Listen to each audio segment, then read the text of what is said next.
Brought to you bye रजनीगंधा।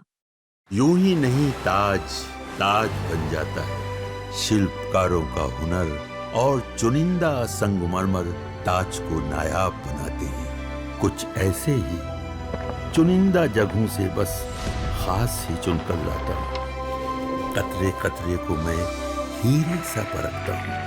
यूं ही नहीं मैं रजनीगंधा बन जाता हूँ। आपका जो विवाह है वो किसी फिल्म के कथानक जैसा है। विवाह के बाद की भी स्थितियाँ, अवध जी से आपकी मुलाकात कैसे हुई और फिर ये शादी तक परिणित कैसे हुई उस ज़माने में, जिस ज़माने में पिता का इतना आतंक। ठीक है, भले ही आप विद्रोह कर चुकी थी एक तरह से उस पारिवारिक व्यवस्था के खिलाफ और लिखने भी लगी थी, जागरूक भी हो चुकी थी, लेकिन उसके बारे में ज़रा हमारे दर्शकों को बताइए। वो देखो, ये कहानी इतनी प्रचारित और फिर भी हो चुकी है, लेकिन ये है कि यही कहानी सफ़ेद से नारा ही उसका आधार बनी। जो कहानी प्रतियोगिता में पहले नंबर पर आई उसको सब एडिटर सारिका के उसने मना कर दिया छापने से। उसने बाकायदा, पहले तो 15-20 रोज में, महीने भर में प्रतिक्रिया आ जाती थी, तो वो लौट आई और उसमें ये कि ये तो अंधों में कान्हा राजा की तरह है, कॉलेज और की प्रतियोगिता में ये कहानी पहले नंबर पर होगी, लेकिन ये कहानी सारिका के स्तर की नहीं है, ये इसमें नहीं छप सकेगी और आप कोई दूसरी रचना भेजिए जो मजबूत रचना हो कि आप सारिका पढ़ती हैं, आपको पढ़ना चाहिए।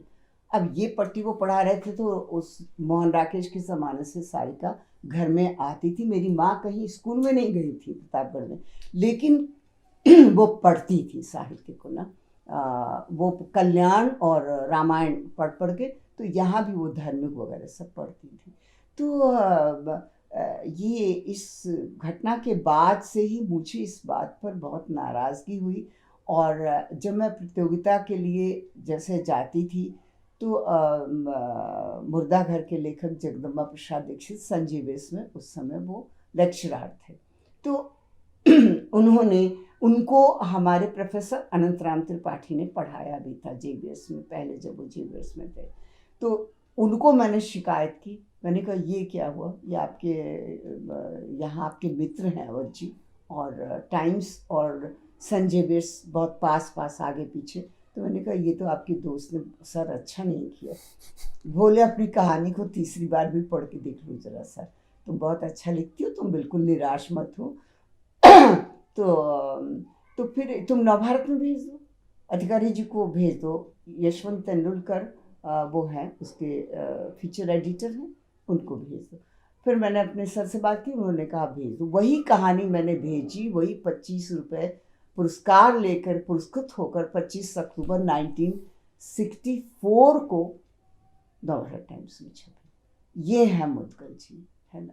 और ठीक है, अपनी विद्वता का उन्होंने लड़कियों पर प्रभाव डालने के लिए ऐसे ही अपनी विद्वता जो उस वक्त भी और ज़्यादा परिष्कृत होनी थी, वो मतलब वो इस तरह से उन्होंने किया। तो मुझे भी ट्रेड यूनियन में काम करने के साथ साथ ये लगता था कि मुझे मतलब एक होता है ना कहीं कुछ काला बिंदु नज़र आ जाता था कि ये नहीं चाहते कि लड़कियों की कहानियाँ छपे।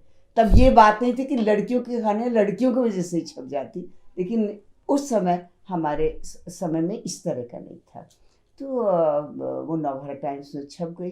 मैंने मुदगल जी को विशेष रूप से फ़ोन करके बताया कि कहानी पढ़ लीजिएगा। बोले मैंने देख ली। नवभारत टाइम्स की क्या वो है अखबार, वो तो जन मजदूरों के बीच, मजदूर मतलब बिहार और उत्तर प्रदेश के जो लोग, हिंदी के लोग मुंबई में वो पढ़ते हैं। तो ये सारी चुनौतियाँ रहीं, लेकिन एक चीज़ बहुत अच्छी रही कि मुझे बहुत बेवकूफ़ बनाने के बाद मुझे लगा कि आदमी है तो कुछ समझदार, और इसने मुझे अच्छी पुस्तकें और अंग्रेज़ी के बड़े उपन्यास, जैसे मेरे प्रोफेसर ने मुझे हिंदी की एक से बड़े से बड़ी रचनाएं पढ़वाई, और तो ये लगा कि नहीं समझदार है। और फिर जो मोहब्बत में थोड़ा एक होता नहीं, है, मोहब्बत हुई कैसे ये तो आप बता नहीं रहे हो ना। आप तो झगड़े वाली बात बता रहे हो कि हमारी कहानी नहीं छपी, वो कहानी नवभारत टाइम्स में छप गई। कुछ मोहब्बतें झगड़े के साथ शुरू होती हैं, क्या बात। ऐसा नहीं होता है कि साधना अभिनेत्री साधना की गोद से किताब गिर जाती है और वो अपना उसका नकाब उठाती हैं और सामने उनको प्रेमी खड़ा मिल जाता है। ऐसा ऐसा ये आँखों ही आँखों में इशारा हो गया, ऐसा प्रेम तो नहीं था।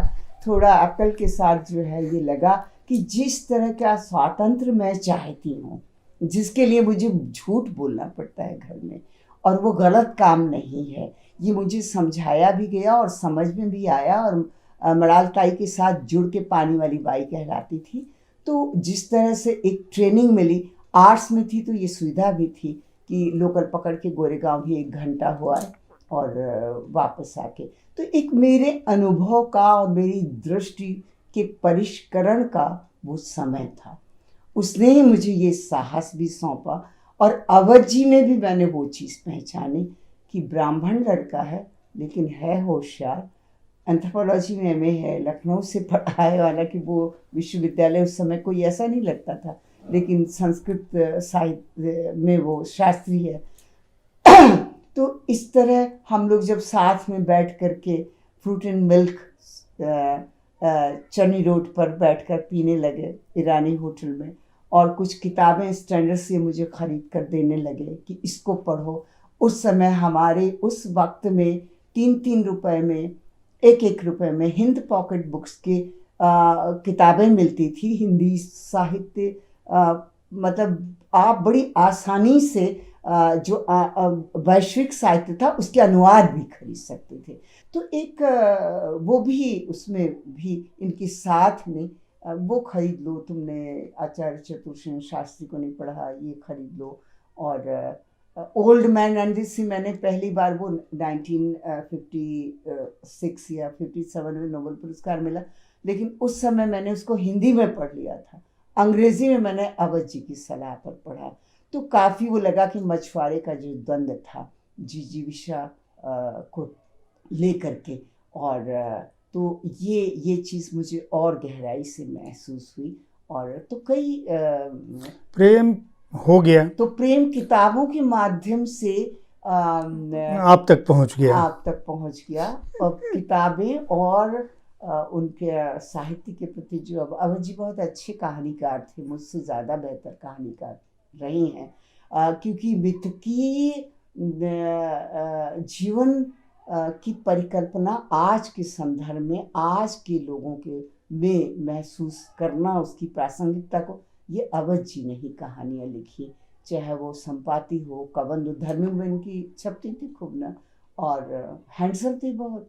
उस तरह वो आकर्षण भी हुआ कि लड़का बहुत हैंडसम है, किसी ठाकुर घराने में पड़ जाऊंगी तो गले में पिताजी की तरह से फिर वही आतंक मुझे झेलना होगा। तो आपकी स्वतंत्रता ने आपको प्रेम करवा दिया और आपके आंदोलन ने